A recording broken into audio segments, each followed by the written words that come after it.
Sa Miss O Radio 87.5 FM. So naamoy financial literacy nga activity today. So unsa ni siya nga all about, Doc? By the way, good morning sa tanan, no. Labi na sa akong gapiminaw karon. Karon is naatay pa event for capacity building for coconut farmers cooperative, and one of the trainings that we have right now is financial literacy and budgeting. And then kani siya is tuduan na to itong mga farmers sa Region 10, no, under the cooperative in partnership with Cooperative Development Authority and of course our company, the ZAS Digital Institute Training and Development Services.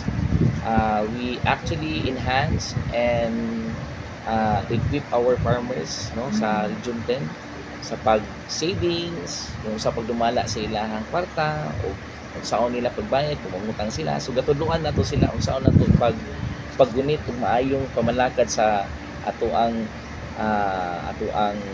savings, of course, no, pagdala sa savings and then pagdala po sa ilahang pagdala sa debt management or utang. Importante kini siya kay matudloan nato atong mga farmers if ever naaslay mga pundo or unsa ilahang paggamit silang pundo nga ma-expand nila ilang agrikultura. So importante na siya. So kani siya nga pahiluna. Pasalamat na sa Cooperative Development Authority nga naa ni siya kay aron matuto atong mga farmers ma-equip, no, ma-equip sa ilahang pagdala sa kwarta, ma-equip sa ilahang pagdala sa ilahang pag-utang, and then kung saan nila nga makabayad sila o kung saan po nila nga mapalambo ang ilahang agrikultura, makapalit sila daghan nga mga materyales, mga aside sa kana ilahang mga tao po, mudala sa mga tao sa agrikultura. Doc, so ang participants ninyo is all coconut farmers? Yes, limited to coconut tanan, farmers? exclusive din siya sa coconut farmers sa Region 10. So dumalaan niya no, sa CDA, and then in partnership with us kami ang nag-train sa ilaha, no, kami ang nag-provide of speakers for this event, no, na ma-equip good atong mga farmers diri sa Region 10. So how many days this one? Kani siya is naatay 4,800 ka mga cooperative farmers nga mag-attend aning seminar, and this is good for 2 months. Ayan. Good for 2 months. 2 months. Oo.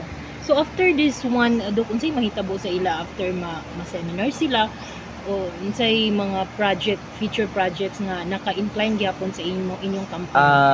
Kani dili ra day financial literacy ang ato ang gi-train, no. Mahuman sila financial literacy, mo proceed sila og enterprise development and value chain.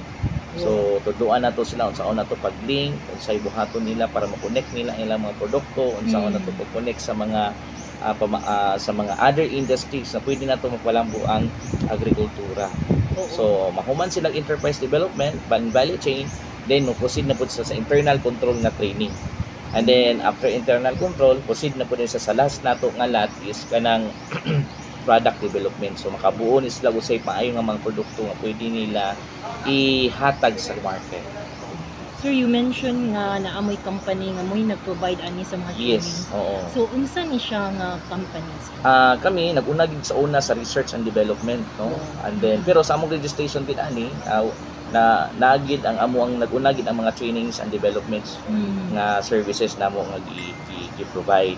And then after that, nag-evolve me into research and statistics, including feasibility study and other nga mga pwede natong ihatag sa mga industry, no, business plan, marketing plan. We also provide that kind of services.